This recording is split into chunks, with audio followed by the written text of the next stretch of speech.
John Arch, District 14. Murph Rigby, District 12. Also assisting the committee is our clerk, Sally Schultz, and our committee pages, Julie Skybdell of Harrison, history major, UNL, Molly Peñas from Fort Calhoun, political science major, UNL. This afternoon, we'll be hearing LB 1235 and LR 283 CA. Thank you. And we'll be taking them in the order listed outside the room on the tables near the entrance. You will find green testifier sheets. If you are planning to testify, please do so. Fill one out and hand it to Sally when you come up. This will help us keep an accurate record of the hearing. Please note that if you wish to have your position listed on the committee statement for a particular bill, you must testify in that position during the bill's hearing. If you do not wish to testify but would like to record your position on a bill, please fill out the yellow sheet near the entrance. Also, I would note that the legislature's policy that all letters into the record must be received via the online comments portal by the committee by 8 a.m. the day of the hearing. Any handouts submitted by testifiers will also be included as part of the record as exhibits. We would ask if you do have any handouts that you please bring 12 copies and give them to the page. If you need additional copies, the page can help you make more. Testimony for each bill will begin with the introducer's opening statement. After the opening statement, we will hear from supporters of the bill, then from those in opposition, followed by those speaking in a neutral capacity. The introducer of the bill will then be given the opportunity to make a closing statement if they wish to do so. We ask that you begin your testimony by giving us your first and last name. Please also spell them for the record. Because the exec board meets over the noon hour and members have other hearings beginning at 1:30, we will be using a 3-minute light system today. When you begin your testimony, the light on the table will turn green. The yellow light is your 1-minute warning, and when the red light comes on, you will be asked to wrap up your final thoughts. I would remind everyone, including senators, to please turn off your cell phones or put them on vibrate. With that, we'll begin today's hearing with LB 1235. Welcome, Senator Wayne.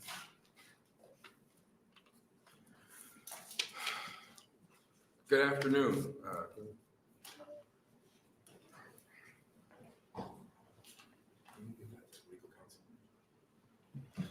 My name is Justin Wayne, Justin Wayne, and I represent Legislative District 13, which is North Omaha and North Omaha and North Douglas County now. This is a very simple bill. I just asked your great legal counsel. Well, that takes care of that. If this bill was constitutional, he thinks it might not be. So, well, I tried. So now I'm going to approach this differently. It's constitutional until somebody tells us it's not. And I believe it is. The idea is, I know we struggle with legislative pay. I know it's in our Constitution. And the thought was, if we can provide another benefit to help attract people to run for office. I know when we're down here, if it's anything like me as a small business owner, we lose a lot of money. Some of us give up our businesses. And when we do that to take these public offices, we are limiting the wealth and income that we can pass on to our kids. And so one way we could pass on something else is through a life insurance policy. Unfortunately, we are all going to pass at some point. So the thought was, if we do a 6-year vesting period, then somebody would have to be here for at least 2 terms, and we could pay for their life insurance for the remainder of their life for simply $100,000 life insurance policy that at least they could pass on to their kids and their loved ones. And at the end of the day, we probably lose over $100,000 from being down here during the 6 years we're here. So that was a thought. Questions for Senator Wayne? Senator Rigby. Thank you for being here. I know they do offer life insurance at this time, but it's for I think while you're in office. Is that correct, as you understand it? Yeah, I think it should be extended as just almost like a retirement benefit for us for being down here. I mean, the reason why I would push back on the constitutionality is we pay into our Social Security that the state pays for. To me, that's a benefit too. That's a government benefit that we're going to get when we retire. If it's like your bill, I will get $1,000, but we only take home like 700. So at least 150 is going to my retirement, and so that's the thought of a life insurance policy. Okay. Thank you for bringing the bill. Senator Lowe. Thank you. What about just health insurance policy? Because I have my health insurance taken out of my pay right now, $1,000 and maybe 25 cents, and then we take the taxes out of that. So my pay stub is 23 cents a month. And see, for me, when I was trying to do health insurance, Senator Lowe, I had to pay $100 for my family, so it didn't make sense for me either. I think that's part of what I'm trying to figure out. But the political thing of voting on something that benefits you, that costs money to the state, has always been a concern. So my thought was, this actually doesn't go to you; it goes to somebody else, and that's why I think it's constitutional. Further questions? Seeing none. Thank you, Senator White. Thank you, and I will waive closing. I'm working on LB 999 for Senator Ibach over this period. Thank you. Are there any proponents? Are there any opponents? Neutral testimony? Seeing none, Senator Wayne waive closing. And that will bring to a close LB 1235. Senator Cavanaugh, staff's on the way. Okay, It's crazy. we're waiting for a staff member.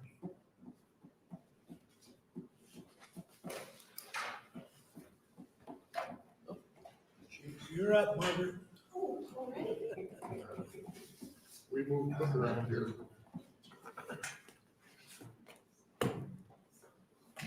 We need to read the comment on the record. Oh, on the last one, the comments, there were no proponents, for opponents. Sorry. Whenever you're ready, Margaret. Okay, I ran, so. Hi, everybody. I am Margaret Buck. I am here in place of Senator Michaela Cavanaugh. She had something last minute come up and apologizes. Start your name. My name, Margaret Buck, M-A-R-G-A-R-E-T, B-U-C-K. Good afternoon, Chairman Aguilar and members of the Executive Board. LR 283CA is a proposed constitutional amendment to change Article 3, Sections 7 and 19, and add a new Section 31. This resolution proposes to create a legislative salary commission to set legislative salaries. Half the members would be appointed by the governor, the other half by the Chief Justice of the Supreme Court. No more than half the members of the commission could be from the same political party. The commission's purpose is to set the salary for members of the legislature by March 31st of each odd-numbered year, with changes taking effect on July 1 of that year. The legislature will determine the commission members' terms of office, compensation, and procedure for removal of members when needed. The intent is to provide an alternative to the current constitutional static salary amount without directly increasing the salary for legislators. The resolution also includes several prohibitions on who could serve on the commission. According to a brief which is being handed out by the National Conference of State Legislatures, 22 states have a commission-style body that either sets salaries or makes salary and per diem recommendations to the legislature. This brief is one of the documents that is handed out. The other one is the first couple of pages of a report from the Minnesota Council that recommends their salary, per diems and salaries. And this resolution is patterned after the Minnesota Council. Minnesotans voted in 2018 to approve the council structure. The online comments listed as proponents leaned heavily to the sentiment that the current amount of $1,000 a month is not a living wage and therefore prevents many people from running for this office. At least one comment stated that it's long overdue. We at least need to have the discussion, so please support advancing the resolutions, and I won't be answering questions. Any questions from Mark? Seeing none. Thanks. Are there any proponents? Sure.